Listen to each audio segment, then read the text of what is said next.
Aresto na ng Senado si Pastor Apollo Quiboloy dahil no-show sa inihaing show cause order. Nakatutok si Salima Refran. Pinaaresto na ng Senado si Kingdom of... Eto namang GMA, walang paulit-ulit yung picture ni Pastor Quiboloy. Paulit-ulit ko nang sinasabi yan, di kayo nakikinig. Jesus Christ founder, Pastor Apollo Quiboloy. Pinirmahan ng warrant of arrest laban kay Quiboloy dahil sa patuloy na pagtangging humarap sa investigasyon ng Senate Committee on Women, Children, Family Relations and Gender Equality sa mga umano'y pang-aabuso ng pastor. Walang karapatan si Quiboloy yurakan ang dignidad ng Senado. Nox naman may ganun pa. Oy! Risa, hindi po niya niyuyurakan. May mga kaibigan siya dyan sa Senado. Hindi niya niyuyurakan ang Senado. Excuse me po. OA naman to si Risa. Oh.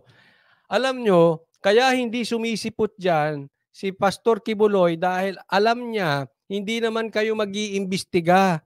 Ipapahiya nyo lang siya. Masaya na naman to si Risa Ontiveros.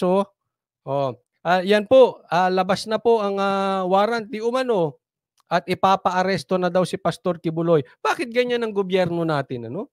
Bilis kilos. Bilis kilos pagdating sa pag-alipusta sa mga Duterte at mga angkan ni Duterte. Sa lahat ng mga kaalyado ni Duterte at mga taga-Davao, ang bibilis ng kilos ninyo. Pagdating sa smuggler, asan kayo? Oy, pambira kayo talaga, oh. Ang pangbabastos niya sa institusyong ito ay hindi talaga dapat palampasin. Hindi ikaw ang bastos, madam. Basa ka ng basa eh. Oh. Hindi. Sa totoo, hindi naman po bastos eh. Binabastos ba ni Pastor Quiboloy ang Senado? Hindi. Ikaw lang may sabi niyan eh. Eh siyempre, kwento mo yan. Bida ka dyan. Di ba? Ganun naman kasimple yun. Hindi po as far as I know, hindi po binabastos ni Pastor Quiboloy ang Senado. Baka kayo. Ay, hindi ko alam. Posible lang Baka ikaw binabastos niya kasi kabastos-bastos yung ginagawa mong yan. No. Pero hindi ang Senado. Ikaw lang. Huwag mo idama yung Senado sa mga pautot mo. Matatanda ang binigyan pa ng show cause order si Quiboloy para magpaliwanag. Pero di nakumbinsi sa dahilan nito ang komite. Paliwanag pa ni Zubiri, ginawa raw ang lahat ng Senado para padaluhin sa mga pagdinig si Quiboloy. Kabilang pa ang back-channeling. We tried our best, even back-channeling, to ask Pastor Quiboloy to attend the best possible. Pero alam nyo po hindi po ako makasubiri. Ayaw ko po to si Subiri. Baka sabihin nyo kinakampihan ko siya. Hindi po. Pero gusto ko tong sinabi ni ni Senator Subiri. Kasi dito nagpapaliwanag pa siya na hindi naman niya kailangan magpaliwanag na bilang isang Senate President. So ito siguro pinapakita niya na nirerespeto pa rin niya. Ito yung opinion ko lang nirerespeto niya si Pastor Quiboloy at nakikita niya ang lakas ng KOJC. Kasi tandaan natin, ilang milyon po ang KOJC. Tama po ba ako? Nasa 7 million kayo? Hindi ko sure. Pero siguro, nirespeto rin yan yung lakas at ng pagkakaisa ng KOJC. Dahil, nagpapaliwanag pa siya. We can through other intermediaries, pero ayaw talaga niya pumunta dito. So we have no other choice but to issue the warrant of arrest. Paniniguro ni Zubiri, oras na maaresto at dalhin sa Senado, titiyakin raw ang kanyang seguridad at igagalang ang kanyang mga karapatan. We can guarantee na he'll be safe in the Senate when he visits. And oo, kasi alam nyo, pag may nangyari kay Pastor Quiboloy, his blood is in your hands. Pag may nangyari dyan, sisisihin si Risa, sisinihin ng Senado. Tandaan natin, maraming kalaban na rebelde, ito si Pastor Quiboloy. At kung sakali mang madala nyo dyan si Pastor Quiboloy at may nangyari sa kanya, sino pang sisisihin ng sagutin nyo po yan sa mata ng tao at sa mata ng Diyos. Of course, Sabi ni Jin Yu, 7 million plus 1, ako naniniwala kay Pacquiao. Yes, 7.5 million po kami. Ayan. Respect his decisions and his answers. Kasi if he, of course, invokes his right to self-incrimination, we have to respect that also kasi meron na po siyang criminal case na ifinail sa kanya. Ang ganda ha. Ito, parang ang ganda ng pagkakasabi dito ni Zubiri dahil pag in-invoke niya, kunwari, tinanong sa Senado, kunwari, nahuli siya at pina-attend siya ng sapilitan sa Senado, parang tinuturuan niya na si Pastor Kibuloy kung ano sasabihin. Tingnan nyo, ulitin ko ha. Oh. Invokes his right in the Senate when he visits and, of course, respect his decisions and his answers. Kasi if he, of course, invokes his right to self-incrimination, we have to respect that also. Pagka nag-invoke siya ng self-incrimination. So, ibig sabihin, sasabihin niya lang yun, hindi siya sasagot. Karapatan ko yan. I invoke to my rights to self-incrimination. Hindi mo pwedeng ipagkalulo ang iyong sarili. Pwede po yan. So, parang itinuturo na dito ni Senator Zubiri, no? Kaya, ako, as I see it, no, hindi ko siya pinagtatanggol, pero may nararamdaman akong respeto. Yun lang naman ang kailangan natin eh. Hindi lang naman pinagtatanggol si Pastor Kibuloy. Respetuhin nyo naman. Diba? Dalhin nyo sa korte. Itong sinasabi nating respeto kay Pastor Kibuloy ay hindi lang kay Pastor Kibuloy. Sa lahat po. Kasi kung may kaso, bakit nyo bababuyin dyan? Dalhin nyo sa korte. Yan naman po ang gusto nila eh. Kaya nagtataka ako, bakit kailangan pang imbestigahan sa Senado? Nagtataka ako dito kay Risa Ontiveros. Ito bang si Risa, walang abogado? Sinabi na mismo ni Senator Zubiri na meron ng kaso at nasampahan na ng DOJ sa korte. Kung nasa korte yan, hindi na yan pwedeng dalhin sa Senado kasi hindi na pwedeng pag-usapan yung kaso.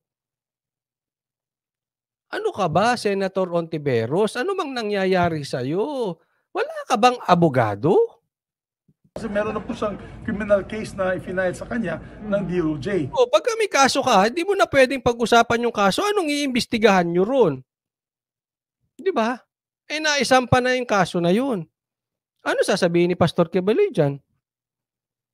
Di ba? The right to self-incrimination. Hindi siya pwedeng magsalita. Lahat ng tanong, yun ang sasabihin niya. Gusto lang siyang paharapin dyan para ipahiya. Ang Senate Sergeant at Arms ang inatasang magpatupad ng arrest warrant. Dati nang sinabi ng PNP na handa silang magbigay ng assistance sa Senate Sergeant at Arms. Sabi ni Melissa P. Maccan, kung 7 million, bakit konti lang nag-a-attend sa rally? Paliwanagan niyo po si Melissa, parang hindi nag-iisip. Ang 7 million po, all over the world. All over the world.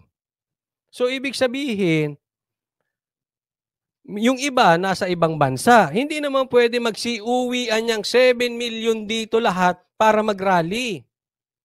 Yung iba nasa probinsya. Hindi lahat naman pwede mag-uwian dito para magsipag-rally.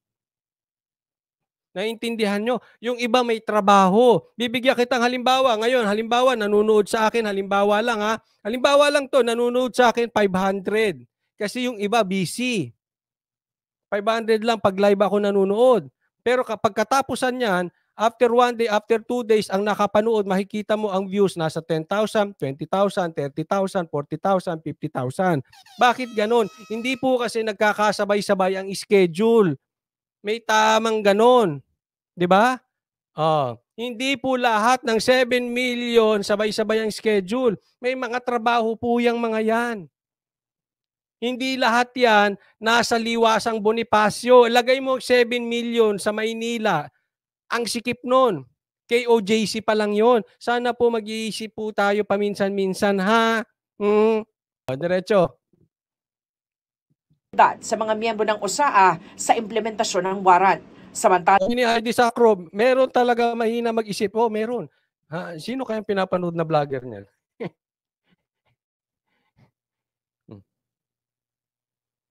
Monica Luardo, dito po kami, correct Coach Kaoli, dito po kami sa ibang bansa, di ba? Nakikita nyo, ilan lang nanonood sa akin ng kaunti. Pinisama mo yan, milyon yan, 3 million po yan. Nagigets nyo po. Ganun din po yung sa kay OJC. Mahina na naman ba signal ko?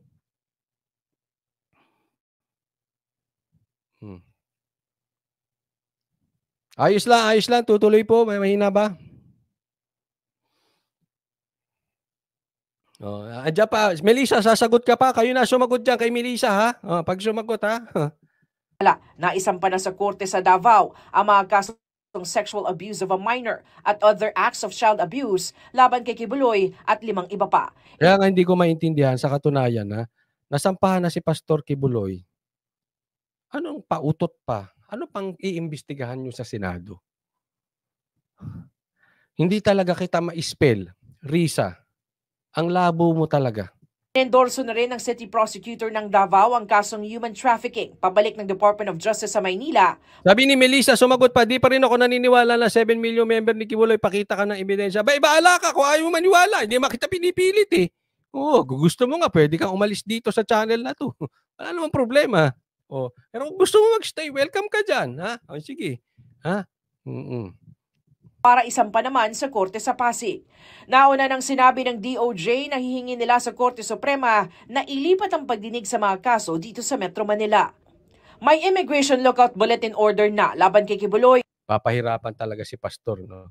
Kasi pag ang demanda sa Manila, syempre lilipad-lipad ka ron. No? Pastor Kibuloy, idemanda mo rin yung mga nagpapakalat ng fake news sa SMNI. Demanda mo sa Davao. Para pag ganun-ganon din sila. Tingnan ko kung magyabang sila sa Davao. Ang hirap kasi noon eh. Didemanda ng DOJ si Pastor Kibuloy. So, lilipad siya ron. Parati-parati. Diba? Yan po mahirap lang sa demanda. No? Kasi talagang pag-abala po talaga. But anyway, hindi ko talaga maintindihan kung saan ko pwedeng unawain.